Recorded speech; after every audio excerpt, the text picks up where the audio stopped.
may ebidensya. Ang sisihin mo ba to ay ang ebidensya, hindi ang pamahalaan at sino pa man. Eh kung walang ebidensya, di walang impeachment. Inaasahan na ng ilang senador na aakyat sa kanila ang reklamong impeachment laban kay VP Sara Duterte. Meron ng mga tutol pero meron ding naninimbang pa. Kaya sinusulong at sinutulak ka ng taong bayan. Pipera ang iyong mga tagasunod na kung pwede lang ay patalsiking ka din sa Senado. Alright, welcome back to my YouTube channel. I am Andy's Vlog. Nako, ay matindi ho ito.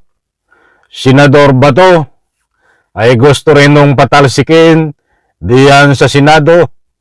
Senador Bato, matigas ang ulo, hindi sumusunod sa mga utos at regulasyon na pinapatupad diyan ho sa Senado.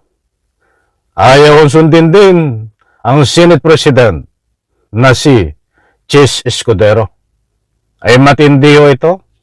Kabi-kabila ang kanyang pagbibigay ng anumang fake na public opinion. Bagamat public opinion ay mayroon pong batayan bilang isang senador na ipinalabas itong Senate President na kailangan ay tumahimik muna, huwag magbigay ng anumang opinion tungkol dito sa gaganapin na impeachment laban kay Sara Duterte. But datapwat sa puntong iyan ay hindi ho mapigilan itong si Senador Bato. Talagang parang babae ho, naputak ng putak, kaya ang taong bayan ay nagsusulong din ho na patalsikin sa Senado kung maaari lamang itong si Senador Bato. Galit na rin si Chis Escudero, ang Senate President, dahil matigas ang ulo, ayaw sumunod sa kanya eh. Bakit kamo? Hindi na ang pulingid sa inyong kaalaman na nagpahayag po ang Senate President na lumagay sa lugar ang mga senador, sumunod sa kanyang pinalabas at nakikiusap siya na wag mo na magbigay ng anumang komento dahil magsisilbi na senador judge ang mga senador para maiwasan ang anumang doubt laban ho sa kanilang gagampanan na bilang senador judge sa impeachment. Nako, at bago po natin natalakayin yan, bigyan pa ng anumang linaw, ay ito ho, pakinggan muna natin mga kaibigan. Nako, shout out. Inaasahan na ng ilang senador na aakyat sa kanila ang reklamong impeachment laban kay VP Sara Duterte. Meron ng mga tutol pero meron ding naninimbang pa. Nasa frontline ng balitang yan, si Mean Los Baños. Sino ang tutol at sino ang naninimbang? Senador Bato, hindi yung naninimbang yan. Yan ay talagang tutol. Hindi tumitingin sa ebidensya. Itong si Senador Bato. Planado ang pagpapatalsik sa pwesto kay Vice President Sara Duterte. Yan ang paniwala ni Senator Bato de la Rosa na kilalang kaalyado ng pamilya Duterte. We are preparing for those. Sabi nga lang, kakapalabas lang yung text ng presidente nung araw na ito, kinabukasan, nandun na sila, nagpahil na sila kaagad, lukuhin nila yung pagong. Ngayon pa lang, inaasahan na raw ni De La Rosa na aakyat talaga sa Senado ang impeachment complaint kahit pa nagsabi na si Pangulong Bongbong Marcos na hindi ito importante ngayon. Nako, tingnan nyo ang mga banat. Nitong si Bato, imbis na tumahimik, ay panayo ang banat. Ang sabi niya ay planado. Anak ka ng ugag, Senador Bato. Kapag may ebidensya, talagang pinagpaplanuhan yan. Yun ang itatak mo sa kuti mo. Ano ang iniiyak mo? Pinagpuputok ng butchi planado at pinagbibintangan ang ating kasalukuyang Pangulong Bongbong Marcos, binabanatan ni Senador Bato. Ito yung ating Pangulong Bongbong Marcos na siya daw ang dahilan kung bakit nagkaroon ng impeachment. Bato, isaksak mo sa kukuti mo. Nandahil sa matitibay na ebidensya na nakuha labano kay Sara Duterte kaya nakapag-file ng impeachment. Hindi tatayo at maninindigan. Hindi isasakripisyo ng sino man na nag-file dito kung walang ebidensya labang kay Sara Duterte. Kaya ang maliwanag dito, huwag mong ituro si Pangulong Bongbong Marcos na siya ang may dahilan.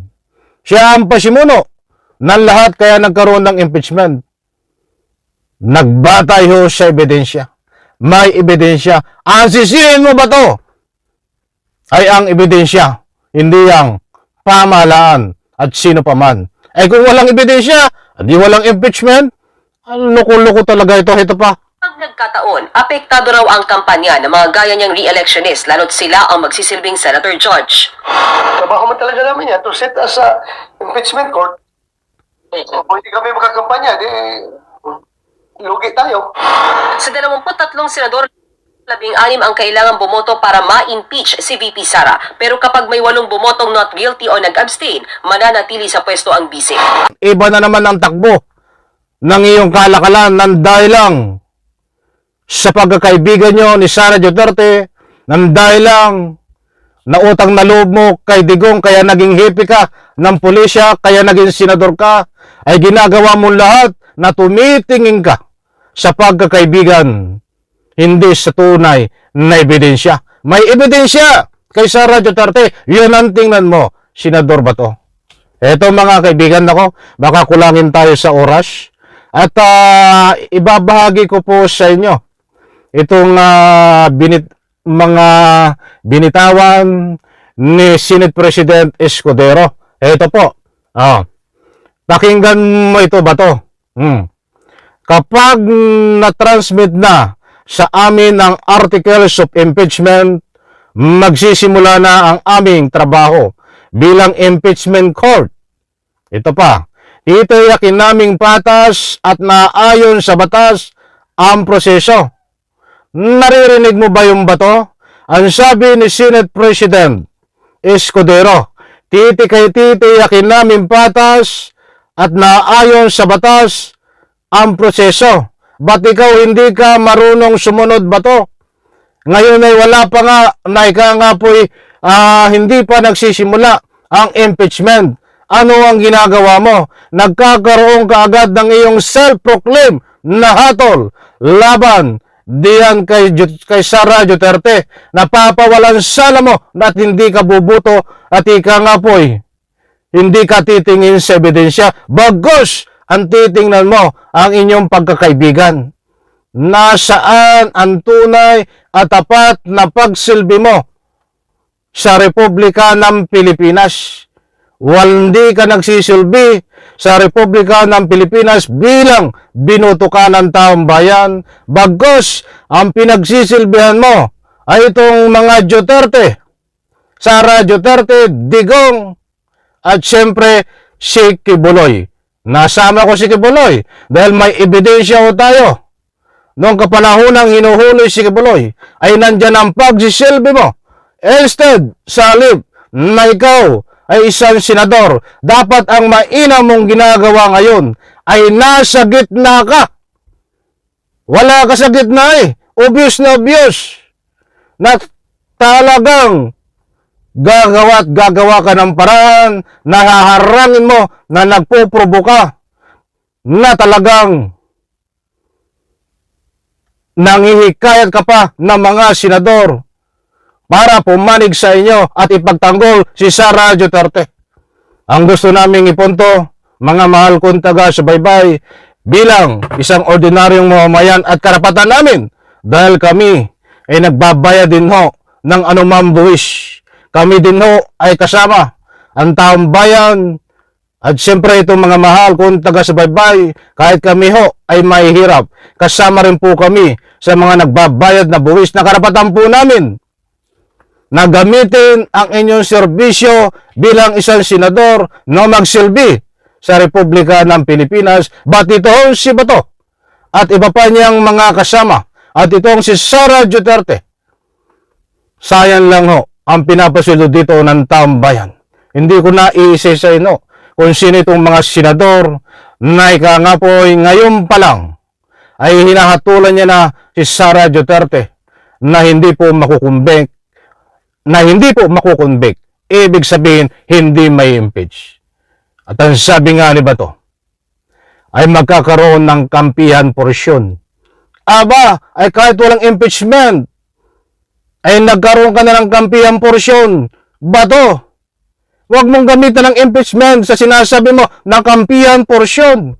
Ay maliwanag ko diyan kahit walang impeachment, ay nakakampi ka na kay Sara Duterte.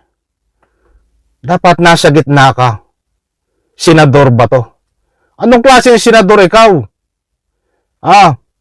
Hindi dapat ka nagsisilbi ay sa mga Duterte, sa Republika ng Pilipinas ka nagsisilbi. Tapos ngayon, kaya sinusulong at sinutulak ka ng taong bayan, pepera ang iyong mga tagasunod na kung pwede lang ay patalsikin ka din sa Senado. Kaya lang yung malayong mangyari yun kasi marami pang problema ang ginagawa eh. Mga mahal kong taga-subaybay, unahin mo nang patalsikin itong kanyang amo na si Sara Duterte. Nako, kinulang na naman tayo sa oras. Ang sarap pa sana magbigay ng anumang public opinion na naaayon sa galawan nito si Senador Bato. Maliwanag po dito na dami rin na nagbibigay ng kanilang public opinion na hindi marunong sumunod ito. Sa anumang rules na pinatutupad katulad nitong mga nilabas na statement ni Senate President Escudero na dapat manahimik muna, wag munang magsalita. Sa ika nga po'y may kinalaman sa impeachment dahil ang mga senador ay magsisilbing judge nang hindi magkaroon ng doubt ang taong bayan para mag-impair ang paglilitis. Nako ayan ang ginagawa ni Bato. Putak ng putak naghahanap ng karamay, naghahanap ng mga senador na kakampi sa kanya. Alalahanin po natin, noong panahon ni Corona, hindi pa sinisimula ng impeachment, ilang senador lang po ang sumusuporta. But, nang nilabas ang matitibay na ebidensya laban kay Corona, napakadayo po na ika nga po'y nag-comeback laban kay Corona. Alam ko, ang lahat ng senador ay hindi katulad ng isip ni Bato na tumitingin sa pagkakaibigan. Bagkus alam ko, ang ilang pang mga senador na nananahimik ay titingin sa matibay na ebidensya kapag nilabas at hinarap ang matitibay na ebidensya laban kay Sara Duterte kapag gumulong na ang impeachment complaint. Alam ko mga kaibigan, nakuha nyo na ang gusto kong ipunto. Maraming salamat, pagpalain po tayo lahat. Sabay-sabay po nating i-like ang video nito. Bye-bye, palapakan.